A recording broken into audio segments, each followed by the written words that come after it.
and Wait, actually one give other truth question. and reality to this nonsense propaganda. Why is it fair that Vietnam is charging us 90% in tariffs and we're not charging them the same? President Trump's actually being very fair Kari, by saying you we'll want charge a giant half of corporate that. tax cut, don't you? You both want a giant corporate tax cut. That's what this is about. It's all a giant ruse. You're not going to hear anything about tariffs after they pass that tax cut. I see where the money's being This is not spent populism. here. It's the exact opposite. Okay, you want it, right? You want the $4.5 trillion tax cut for all your corporate buddies, right? I do and you're want a trying to tax disguise cut. that as populism? No, I want it for all of Americans. course you do. Not for you, for the giant corporations and the wealthy. That's what the tax cut's for. So Cenk Uygur looks like an utter buffoon.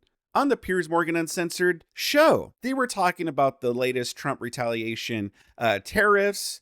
Now, obviously, Kari Lake and Batya here, they speak common sense. They bring up good points, but Cenk Uygur over here has to get in his orange man bad. We need to actually stop these tax cuts for the rich talking points that he likes to spout whenever he's on these panels. But will Cenk Uygur's arguments work this time? Maybe he'll bring up a good point. I mean, I want to press exit down on that, but who knows? Miracles can happen. Let's see how this debate goes down. Sure, the rumor mills, the threats and so on. Have we just ended up here with Trump saying it's going to be reciprocal tariffs across the board? And as a principle, actually, what is wrong with that? Well, I think that Trump models his political style on the wrestling ring. Anyone who's been to a wrestling match in America knows there's a lot of manufactured aggro, dramatic moves, name calling. But often the audience knows that's partly manufactured because there'll then be some kind of, quasi-victory or a climb down. So what we're seeing right now is a lot of theatrics, a lot of drama. There is still a chance that he will go forth now and strike deals with other countries to water down the tariffs. But thus far, it does look as if he's throwing down the gauntlet to the rest of the world. For him to describe this as reciprocal comes out of a theory amongst some of his advisors that after World War II, the US embarked on an uneven trade pattern to enable the rest of the world to develop quickly in the name of peace, and they think that's basically run past its sell-by date. Now, in some cases, they may be right, but imposing tariffs in this way is unlikely to rebalance trade in the way that Trump actually wants. It's unlikely to unleash this great big boom or economic boom that he talks about. It's much more likely to unleash stagflation. Because the reality is today, the world trading system is so interconnected that taking this kind of unilateral move is highly likely to push up prices for American consumers as well as elsewhere in the world. And the sheer uncertainty and shock and the dismantling of these trade networks is almost certainly going to cause businesses to panic and for essentially economic activity to go down. So I suspect it's going to be quite painful for Americans like the rest of the world, at least in the short to medium term. Yeah, so that's not exactly a hot take. Even us here on the right in MAGA have been saying that, yes, the short term, this could cause some hardship in the short term. What we're betting on, though, is the long term. Now, I don't know if there's precedent to this. Like, I don't know if other presidents have issued harsh tariffs in the past. So I don't know if there's actually a way to demonstrate, well, if this actually works or not. I mean, in theory, it sounds like it will work. So I think it will. What if most people blink and come around to Trump's way of thinking very quickly? Could it then A, work, and B, be a vindication of what obviously is slightly bully boy tactics, but could those two things happen? I mean, could it be that it works and actually to America's benefit? Well, it depends what you mean by working. I mean, yes, there are countries which will give some concessions. There certainly are businesses that will move a bit more manufacturing into America. And so, yes, it may work in the sense that Trump will be able to claim some short-term victories. However, the more likely reality is that almost every single company, every single country is now looking for alternatives and trying to look for ways to create alliances outside America. And global trade right now is rising quite rapidly, but mostly between countries that are not America rather than with America. So he's playing a very, very high stakes game. And of course, his bet is that the American public will endure the pain in the short term because he says in the medium to long term, it will reorientate the American economy. He's also betting, or at least Peter Navarro, his key advisor, is betting that tariffs will raise about $6 trillion worth of revenues over the next 10 years, and that will essentially help pay down the debt. But both of those are pretty unproven bets. And in the short to medium term, it's more likely that the rest of the world starts looking for alternatives rather than simply becomes a vassal state. I mean, the one to watch, in my view, is Canada above all else, because Mark Carney is a pretty strong character. He's respected by Trump, and he knows he's sitting on the ability to both cut off electricity supplies to a large part of the American voters, but also to blow up Trump's cheap energy policy as well. And I think it's unlikely that he's just going to roll over because he's facing an election. Yeah, I think anything could happen. All right, Cenk. Look, I get the overarching ambition of Trump here, where he wants to bring manufacturing back to the United States, and he's using a very blunt instrument to do it. And he did deploy tariffs reasonably successfully in his first term. I mean, do you agree with the principle that America is too riddled with debt? That's got to come down. And it's lost too much manufacturing. That's got to come back. So you may not agree necessarily with what he's doing with the tariffs. I'm sure you don't. But the principle behind it is not necessarily a bad one. Yeah, as usual, if he did it with a scalpel, it might work, but he's doing it with a hatchet or perhaps with Elon's chainsaw. And that's the problem here. So can reciprocal tariffs work? Yes, but you've got to be careful in which industries you're affecting. You've got to think it through, strategize. It doesn't look like they did that. So they're just doing it across the board without being surgical, tactical, or strategic. So there's a couple of reasons why they're doing it. You know, sometimes it's like when the right used to speak out against the Democrats and stuff, like the left would tell us, like, you don't know what you're talking about. You know, trust the government, trust this and stuff. But when it comes to like Trump's government now wanting to do things, well, all of a sudden people like Cenk Uygur, well, all of a sudden they know better. They know better than Trump.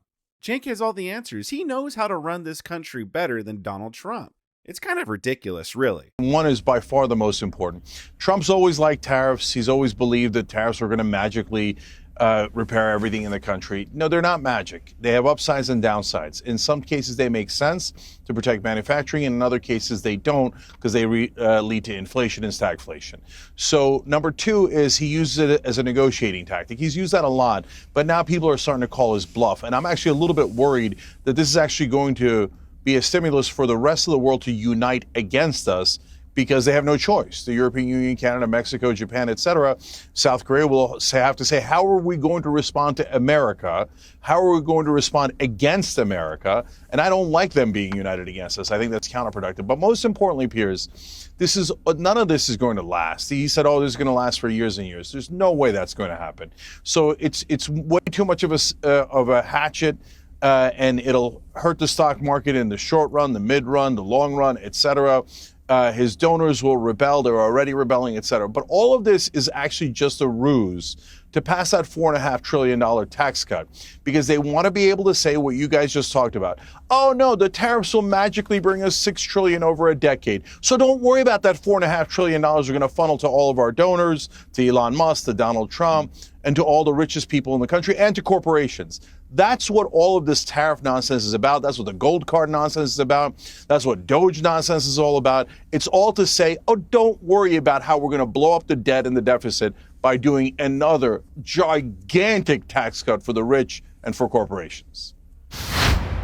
He always goes on about, oh, tax cuts. Like that's the only talking point he knows. Like his only solution, like he wants to talk about how Donald Trump, like, oh, these magical tariffs. Well, his magical solution is just to tax corporations a buttload of money. Like just tax them a lot, tax the rich. But like Cenk is bringing up with the tariffs, taxing these corporations also have their downsides too. It's not just this magical solution.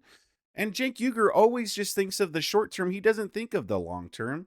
So listen, taxing the rich, yeah, it could be a good short term solution, but long term, Probably not. Right. I mean, first of all, it appears when you called it a trade war, that President Trump is starting a trade war. No, he's actually trying to bring about fair trade. We've heard that phrase, fair trade, bandied about quite a bit over the past decades, but it's not been fair at all to America. Look at our manufacturing. It's just been hollowed out, and we've got to rebuild American manufacturing, not only for our economy and for the hardworking men and women and for Americans. We need jobs and we need to make things here in America, but really for national security as well.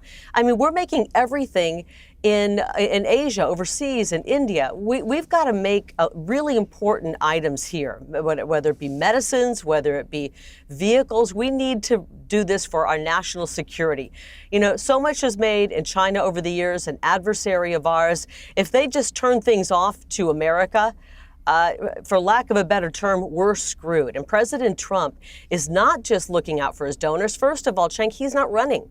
He's not running for office again, although he could probably very easily That's not what he win. says. He says he is. He is looking out for the American worker, the American man, the American woman who's been out of a job, having to work 2 or 3 jobs just to try to keep up with what used to be a good manufacturing job.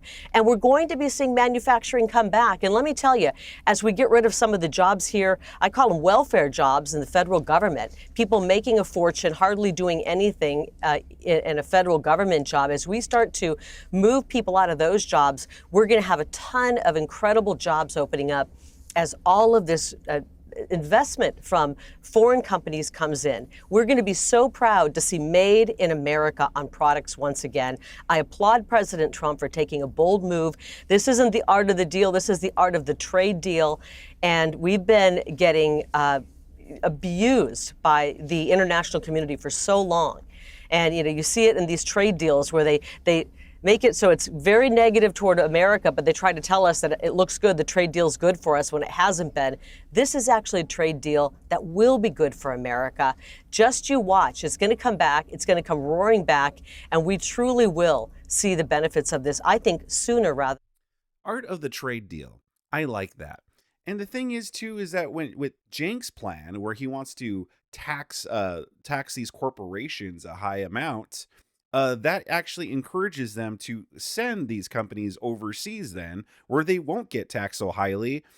And so actually, under Cenk's plan, it actually incentivizes more companies to go overseas and take their businesses elsewhere. But Kari, before I get back to you, has he got time? I mean, already you've got massive instability and turbulence in the market. Stock market is heavily down. You've got people suffering directly from the consequences of that. A lot of retired people will be very anxious about what's happening. It's going to be. Well, you say that, but well, it may be. But this is the first time we've ever done this. This is the first. Yeah. So why do you think it's going to be short-lived? It's the first time this has been done. Because it's the first time it's going to be done. There's jitters on Wall Street because we've never seen a bold move like this where the American economy, the American worker, American national security has been put first. And the president pointed many times to the Oval Office saying, it was my predecessors sitting in that office that left us in the position we're in. We don't have a choice. Just remember, the debt that this country is facing right now, $37 trillion in debt. We saw the inflation spike up under Joe Biden. President Trump is bringing inflation down. Of course, there's going to be jitters when people try to figure out how this is going to affect them. I believe it will be short term, and we'll see things level out. Not only level out, but it'll take the burden off of the worker. We'll be able to keep more money in our pockets when the Trump tax cuts come and help relieve some of that pressure on the American worker. Our backs are breaking. And over the last 60 days or so, the American people have watched in horror as we've uncovered the way they're wasting money right here in Washington, D.C., where I'm sitting. I'm overseeing an agency right now where the most egregious, unbelievable waste of American taxpayer dollars is happening. And the American people have had it. Thank God for President Trump coming in and saying, we're going to just ask for fairness in trade. I mean, you guys are acting like he's denying the ability for another country to come in and sell their products here. He's just saying, let's make it fair. You charge us 50%, we'll charge you 50%. You charge us 0, we'll charge you 0. And better yet, bring your manufacturing, bring your company into America. You'll pay zero in taxes. You'll save on the freight charges, and you will have access to the greatest consumer the world has ever known, the American consumer. Nobody wants to give up on the American consumer. Kari Lake kind of answered my question there if this has ever been done before. So it looks like it hasn't been done before. But it's funny because Piers Morgan goes, well, how do you know it'll be short term? Well, I guess if it's never been done before, we could go right back and say, well, how do you know that it won't be short term? How do you know it's going to be long term and that it won't work? Okay, right now we're just all speculating, and the left wants to fearmonger and saying this is horrible, this is the worst, Orange Man bad. And meanwhile, we're just saying, let him cook, basically. Let him cook. But what do you guys think about this so far? Sound off in the comment section below. Smash that like button if you're enjoying this. Let's continue. Okay, Batir, look, I can see arguments on all sides of this, but the concern I would have if I was Donald Trump is that the turbulence at the moment is pretty extreme. And you've already got a pretty hesitant economy fueled by a long-standing cost of living crisis. People are already feeling the pinch, millions of people, tens of millions. And this is coming at the worst possible time for them, this kind of turbulence. This has to work, and it has to work quickly, or it could turn out to be a very dangerous and reckless roll of the dice. Before she responds, just real quick, we've been used the past 3-4 years or so paying out the ass in taxes and such. So it's not going to be any different for the short term. What I find so frustrating about the conversation around tariffs is that we all agree on the problem. We all agree that the deindustrialization of America led to the downward mobility of the American working class, deaths of despair, people working multiple jobs and not being able to afford the American dream. We all agree that it is deeply unfair for the American middle class to be bearing the burden of unfair tariffs from other countries. We all agree that it is great for the president to have leverage in order to demand reasonable things, like that countries stop allowing fentanyl to murder 100,000 Americans every year, and that Mexico do its part to police its own border. And yet when somebody has the courage to show up and say to Wall Street, screw you, I am waging war. I am waging class warfare on behalf of the American working class. And you elites in Wall Street, you do what you need to do because I'm not going to stop fighting for the American working class. Suddenly, everybody is sitting around going, oh no, the stock market. Yeah, the stock market looks like that because the rich are punishing Trump for siding with the neglected and humiliated American working class over them. We have already seen these tariffs work, Pierce. The number of people crossing the southern border is at zero. Fentanyl is at record lows for the last 10 years. We have already seen $1.2 trillion in manufacturing invested in this country since January 21st. So they have already worked. Now, how long is Wall Street going to keep trying to punish this president for standing the American working class? I don't know, but I can tell you that the view from the street is people cannot believe that there is a president who is working for them, who is putting them first and telling Wall Street to go screw itself. Wall Street, which picked the Democrats for the last 3 election cycles in a row. That's what the real story is here. Wow, Batya, I believe her name is. She's exactly correct. Like whenever she's on the Piers Morgan Uncensored show, she always ends up dropping these truth bombs that I end up actually agreeing with, and she brought up a lot of solid points. I can't wait to see Cenk Uygur's very intelligent, very reasonable rebuttal. Panel, but there we have it. Gillian, I detected that your right eyebrow moved an indistinguishably tiny amount, but for you, that's about as disapproving as it gets. So you weren't necessarily buying all that Batir was selling there. No, the question I'd say is that leaving aside the reaction on Wall Street, and I would agree very strongly that the American economy has become over-financialized, that there's been pumped up asset prices. I would agree very strongly that that has made the rich richer at the expense of ordinary American workers. I agree with all that.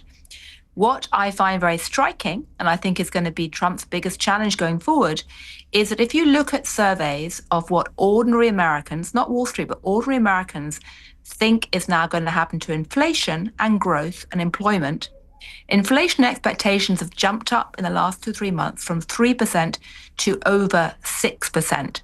That is actually higher under some measures than we saw during COVID. The employment expectations have cratered. Ordinary American workers right now are extremely anxious. So even if you accept the theory that this is going to reorientate American economy and trade in the medium to long term, I think it's very unclear that ordinary Americans are going to see the benefits of that anytime soon. You just have to look at the consumer polls on a whole range of different surveys right now and how dramatically they've collapsed. And so one of the questions I have is that, yes, maybe in the medium to long term, this might work out, as people like Peter Navarro would say. I actually have serious doubts about that. But in the short to medium term, it's going to be brutal. And when you say this is the first time we've had a president to do this, in fact, that's not correct. 100 years ago, we had a wave of extreme protectionism, not dissimilar to this, and that ended really badly. So the question I'd throw back to the panel and the cheerleaders for what's happening right now is, one, how do you think American consumers are going to react if their inflation expectations keep going up through the roof? Particularly because gas prices are the most visible sign of inflation for them. And if Canada squeezes America now on the oil and gas exports, those will really go up pretty dramatically, the gas prices. And secondly, why is it going to be different today from what it was like in the 1930s? So what this lady is referring to when it comes to 100 years ago, she's referring to the Smoot and Hawley Tariff Acts. This was during the Great Depression, where the U.S. jacked up tariffs on over 20,000 imported goods, averaging about 40 to 48%, some hit 60%, aiming to shield farmers and manufacturers during the Great Depression. But this one backfired because the other countries retaliated with their own tariffs. Global trade tanked by about 66% in 3 years, and the depression worsened. So today's tariffs are very similar to that, not as broad, but it's very similar. So that's the argument, the go-to that the detractors are using. So that's what that lady's talking about. Again, it's not exactly the same thing, but it's very similar. That's why they're going to that. But also, this was during the Great Depression. We're not going through the Great Depression, so that's kind of a difference there. I don't think we were exactly in a strong position as we are now. We're definitely in a much stronger position to be a little bit more tougher than we are then. So I would say that's a big variable that's kind of different than what's going on today. But I guess Kari Lake was wrong. That woman is right. There has been precedent about this before. Can I respond to that? Well, they're very good questions. Yeah, you can, yeah. So first of all, American Compass did a survey of just GOP voters. We know now that the majority of Americans who make under $100,000 a year now vote for the Republican Party.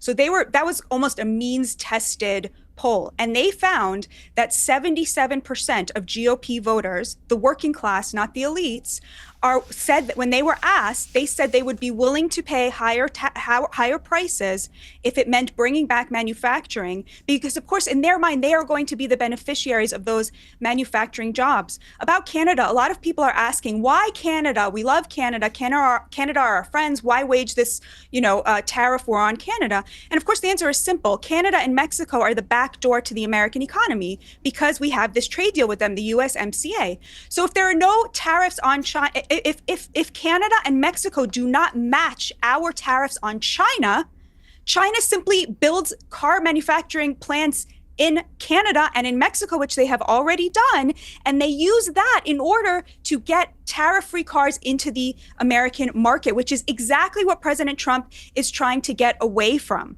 So what he wants from them is for them to close that back door. And I just want to emphasize again, back in the 70s, when the majority of the GDP in America was in the middle class, right? That's kind of like the golden era that we look back to of when the economy was really healthy and working class people felt that they could afford a middle class life. 25% of our economy was in manufacturing. Today, the top 10% control over 60% of the GDP. And that is a direct result of the fact that only 10% of our economy is manufacturing. And the largest share, 20%, is in finance and real estate, which is, of course, how other countries artificially we have artificially inflated the dollar, which makes the product of the American worker unaffordable. And so what the tariffs are doing are simply saying we are refusing the race to the bottom in wages. It is unfair to the American worker, which I think we have all basically agreed on at this point. I think, can I say two things back to Gillian, that? I know you have to. I agree. You can, because I know you have to leave us, Gillian. So if you rich. respond, and then Yeah, briefly, tax cuts going to help the rich. I'd love to know how you think that's going to help the ordinary workers. And would love to secondly, if answer you that. look at the Canadian trade, the auto sector is so integrated that, in fact, it's not the case of Canada exporting lots of cars to America. It's part of a North American continuous supply chain. Again, Mexico and the US are the same thing. Cars cross the border 7 times in the course of making a car. And it's energy, above all else, that Canada really relies on in terms of the US trade. And that is not something which has anything to do with China at all. Tax cuts for the rich isn't going to help anybody.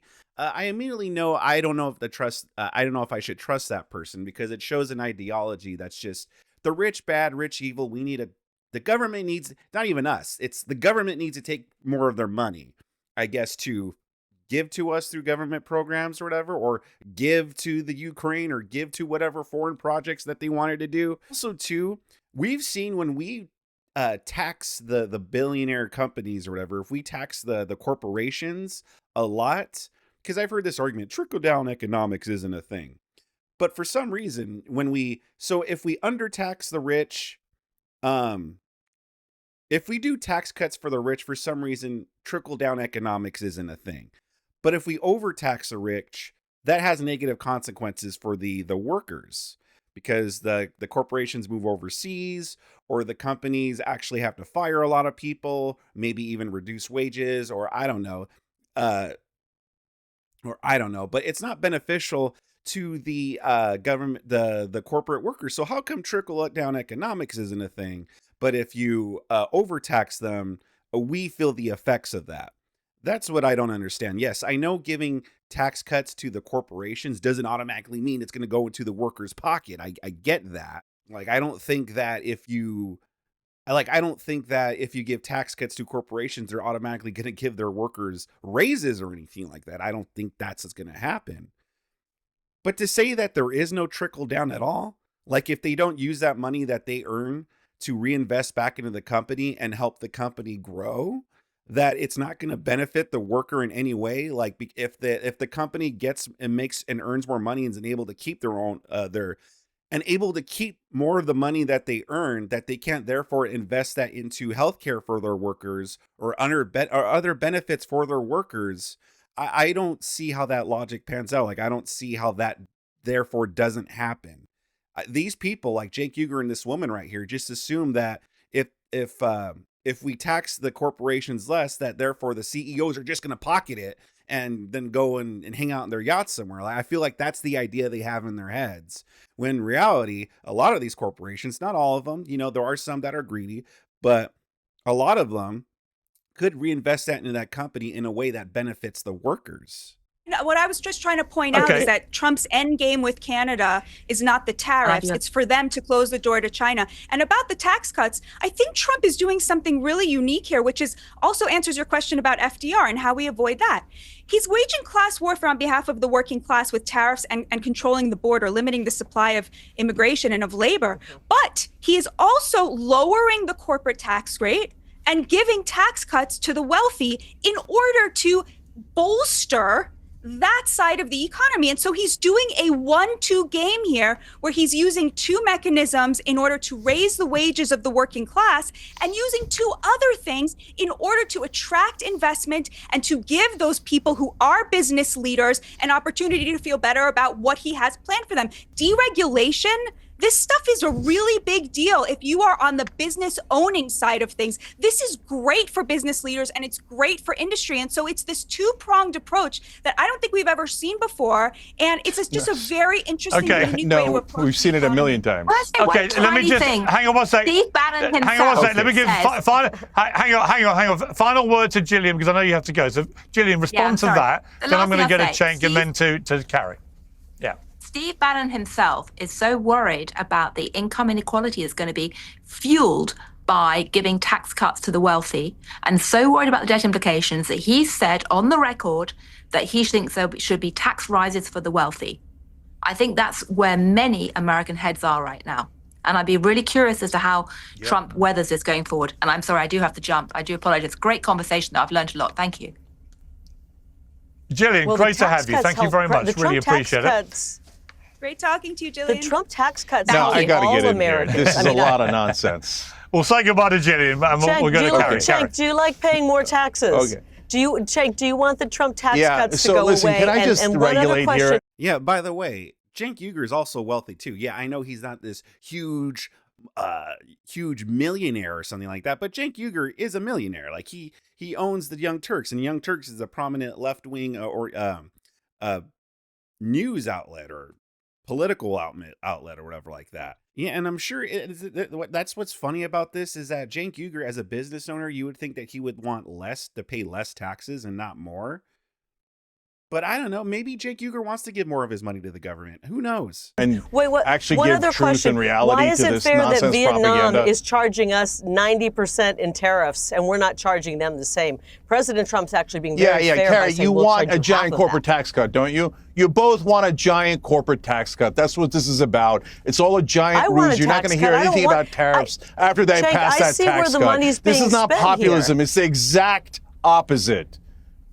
Okay, you want it, right? You want the $4.5 trillion tax cut for all your corporate buddies, right? I do and you're want a trying to tax disguise cut. that as populism? No, I want it for all of course you do. Americans. Not for you, for the giant corporations and the wealthy. That's what the tax goes for. So let me just back up and explain all of this, okay? So number one, Kari originally started talking about national security. That's always the excuse that they use. Biden used the same excuse. He said, the CHIPS Act, it's national security. We have to make the chips here at home for semiconductors. Yeah, there's some truth to that. And there's some truth to protecting manufacturing here and for national security. But what do they use it for? Biden used it to shovel over $50 billion in subsidies to the donor class. Now, Trump is going to use it for $4.5 trillion in giant corporate tax cuts where they're going to take it from 21% to 15%. Steve Bannon is right about that. All populists, both on the right and the left, are right about that. Even if it was true that these magical things like these tariffs are going to last for years and years, no, they're not. After the tax cuts, you're never going to hear the tariffs again, okay? But even if that were true and they were to raise $6 trillion, well, okay, great, because we have a $37 trillion debt right now, and the populists are the only ones who actually care about it.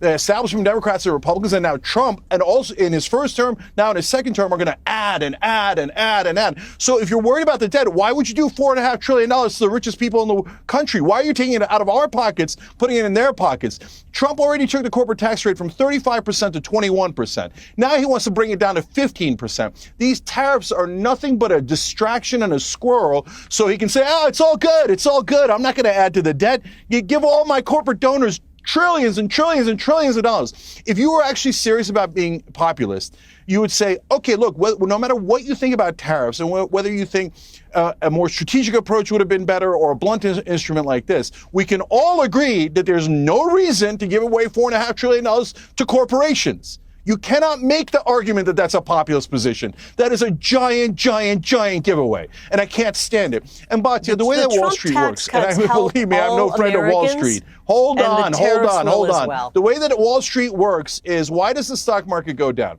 It's not because it's a cabal and they get together and they're like, should we punish Trump? No, the price of aluminum goes up when you do the tariff. So what does that affect? For one of the things that it affects is beer, because the cans are made out of aluminum. So then I read a story today about how both on the Canadian side and the American side, they're worried about how the price of beer is going to go up. And also true of energy, so the price of gas is going to go up. So when that happens, the shares of those companies, beer companies, Coke, oil companies, et cetera, they go down a little bit because they know they're going to sell less because their prices are going to be higher and the economy is going to be hurt by it. They have that normal reaction to it. I'm not the guy who thinks, oh, stock market's the bellwether and the only thing that matters. No, wages matter. But this doesn't actually get us higher wages. It doesn't get us paid family leave. It doesn't get us anything that helps the average American. Instead, he's going to hurt the economy real bad because he's doing it in such a blunt way. And then he's going to use it as an excuse for his giant tax cuts that are going to go to all the corporations and all the donor class. And then afterwards, you're never going to hear the tariffs again. You're not going to hear the gold card. You're not going to hear a Doge. You're not going to hear anything because the whole point is that giant giveaway to corporations, not to the average American. So tax cuts aren't giving anyone money. It's letting them keep more of the money that they earn, whether it's for the corporations or it's for a middle class person or a small business, what have you. Tax cuts allows people to keep more of the money they earn. It's not government giving them money. I know Cenk Uygur and people that think like Jake, like again, they think that corporations are like evil and we need to just take more money from them. But then yet Cenk on the other side, on the other hand, will say, yeah, we need paid family leave. We need paid medical care from these corporations. Oh, okay. Well, how do you expect them to pay for that? They're not going to want to pay for things like that if you're just having the government take more money from them. You can't have it both. You can't advocate the government takes more money from them and then expect them to also pay for like paid family leave or paid healthcare or whatever these things that you want them to pay for. Allowing them to keep more of the money that they earn will allow them to implement these type of programs. His vision, how he wants it to work, is that he wants just the government to force corporations to pay for this stuff. And then he also wants the government to take more of their money from them as well. It's this kind of socialist, communist type of thinking that Cenk Uygur has it in his head. He just wants the government to just force the corporations to do these things. Which, again, it's funny and it's stupid coming from Cenk Uygur because Cenk Uygur is a business owner. You would think that intelligence and common sense would creep in there somewhere and be like, well, hey, wait a minute. I don't want the government taking more of my business's money or my money. There have been claims recently from like Francesca Fiorentini that Cenk Uygur actually doesn't really pay that great or that he doesn't like it when you want to negotiate for a raise. Well, maybe Cenk Uygur, if that's true, because we don't know if that's true or not, but that if that is true, if Cenk Uygur doesn't like negotiating with his own workers for wages, maybe if Cenk Uygur was allowed to keep more of his money and not have to pay a lot of it in taxes, maybe he could give his workers raises. Well, I'm Okay, glad you got Kari. your talking points. Jeez. Oh, you know what, It's Cenk? not You talking can just points, write a it's check back reality. to the U.S. Treasury. Stone cold reality. You want to help your corporate buddies, don't you? Why do we have a corporate tax cut? Kari, why do you want a corporate tax cut? If you're such a populist, why do you want a corporate tax cut? Americans.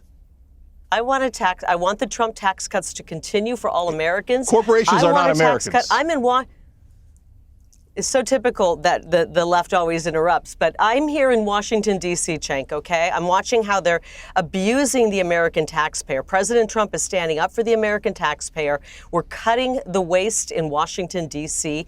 At the same time, remember, the Democrats sadly, they used to stand up for the working class. They don't care about the working class anymore. Look at all the wealthy donors who donated to Kamala. They're not for Trump anymore. They aren't. And he cares about the working men and women.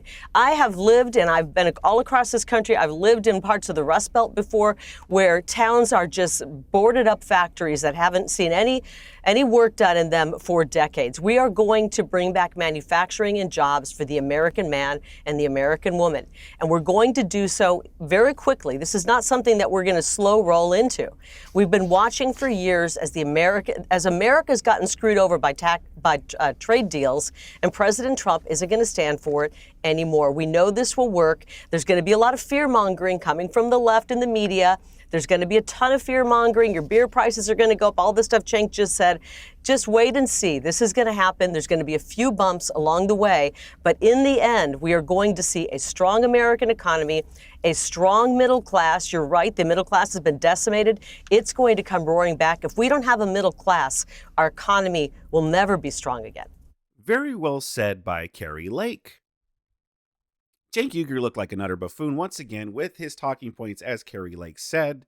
Doesn't make any sense.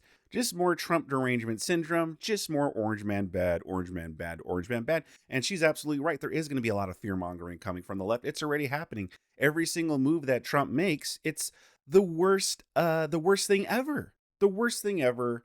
The problem is that these people, like, I'm starting to just drown these people out. I'm starting to drown people like Cenk Uygur out, all these lefties, because we've been hearing them cry wolf for the last 8 years. So listen, Trump has been a threat for 8 years now, according to these people. What's any different now? Why should we listen to you now?